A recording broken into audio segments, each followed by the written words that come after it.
Good morning, second graders. Good morning. My name is Mrs. Porcaro. Can you say Porcaro? Porcaro. Okay. Yeah, you guys are big, so you can pronounce Porcaro.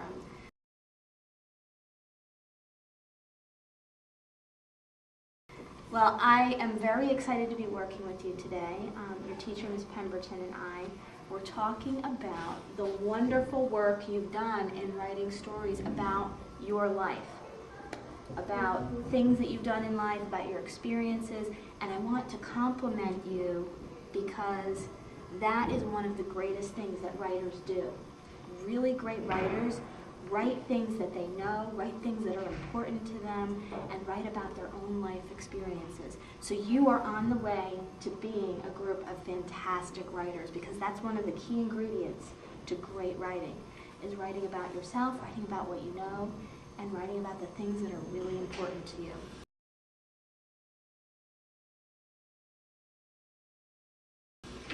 Another thing that great writers do is they know how to zoom right in and stretch out by putting lots and lots of details any moment in time. So you could look at a story that you've written and say to yourself, you know what, the most important part of this story, the part of this story that meant the most to me, or the part of the story where I was most excited, or the part of the story that I remember the most because it was so important, is the part that I'm going to really zoom in on. And I'm going to think about everything I did, all the details of what I did, all the details of what I thought, all the details of what I felt, and you could mix all those details together. The important thing is that you, as great writers, would be zooming in on that important moment and then stretching that moment out for the reader by adding all the details in. And I'm going to show you an example of an author who did that so that we can take our own ideas and our own experiences and kind of do the same thing. I have a book here called The Daddy Mountain by Jules Feiffer. Now, Jules Feiffer has done a great job of zooming in on a moment in time and stretching that moment out by using details. Yes? What story is it about? Well, we're going to read it and see. I'm going to read the whole story to you. The Daddy Mountain by Jules Feiffer. Now, look at the expression on her face. Watch me.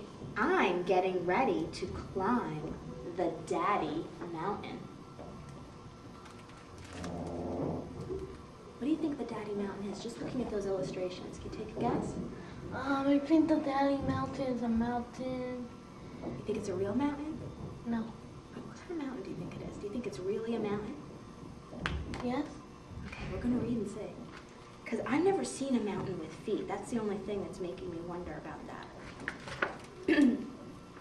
It's very high, but first, I need something to drink. Fruit juice gives me the energy to climb the Daddy Mountain. But first, I have to put the empty glass in the sink or my mother will get mad. I have to be brave. I start by climbing the mountain's feet. You have to be careful or you could lose your balance. I wrap my arms tight around a leg. It's not a mountain. Then I stand on my tiptoes and pull myself up. Not too fast though, because then I might mess up and that could be a catastrophe. What does that mean? A catastrophe is when just everything goes awry and falls apart and just isn't very good at all. I have to be brave. I crawl up a leg of the Daddy Mountain. It's harder than you think.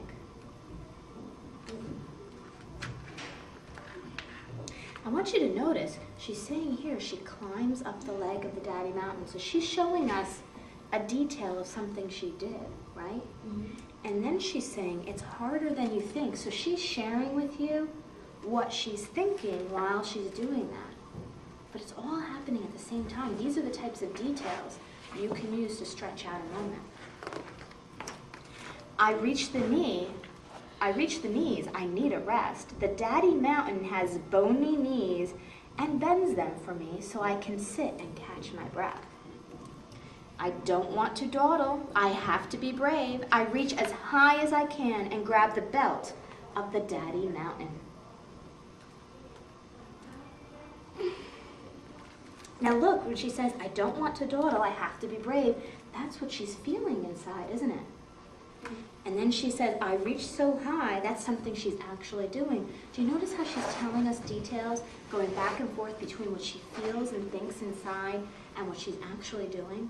This is what some great writers do to keep you really excited, because you're really interested in what's going to happen, right? I pull myself up with both hands. I'm halfway. Don't look down. I have to be extra careful because of how high I am. I could slip.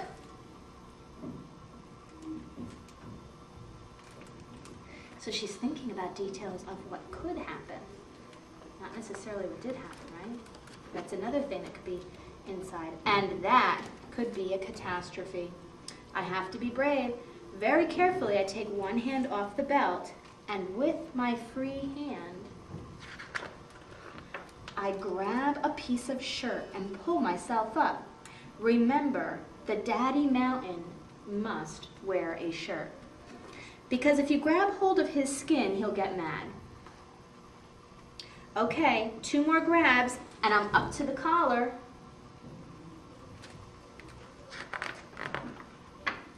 Now this is the tricky part, also scary. I swing one foot wide as I can onto his shoulder. Then the other foot. Man, that's so true. So I'm kind of sitting on his shoulder like it's a chair. Very carefully, I start to stand up.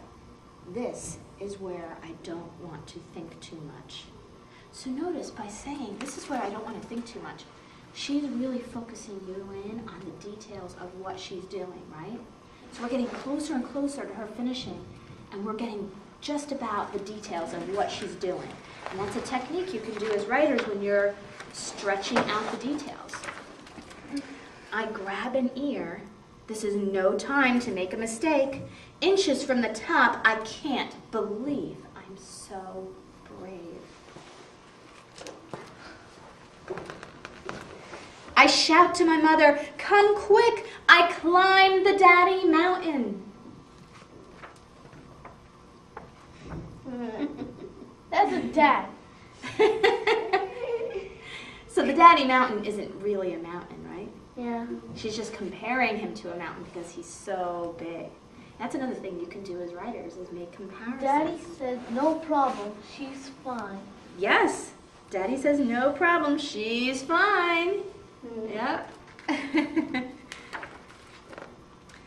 I think she's going to faint. Come on, So- like her.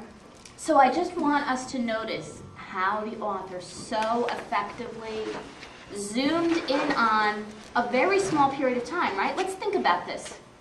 Do you think if it took a really long time to climb up Daddy, that he wouldn't stand there for hours with his child climbing on him, right? How long do you think a daddy would sit, or stand, I should say stand, for somebody to climb? What do you think? Like, let's see. Raphael, how long would your dad stand up and let you climb on him? Like about 10 minutes or 5.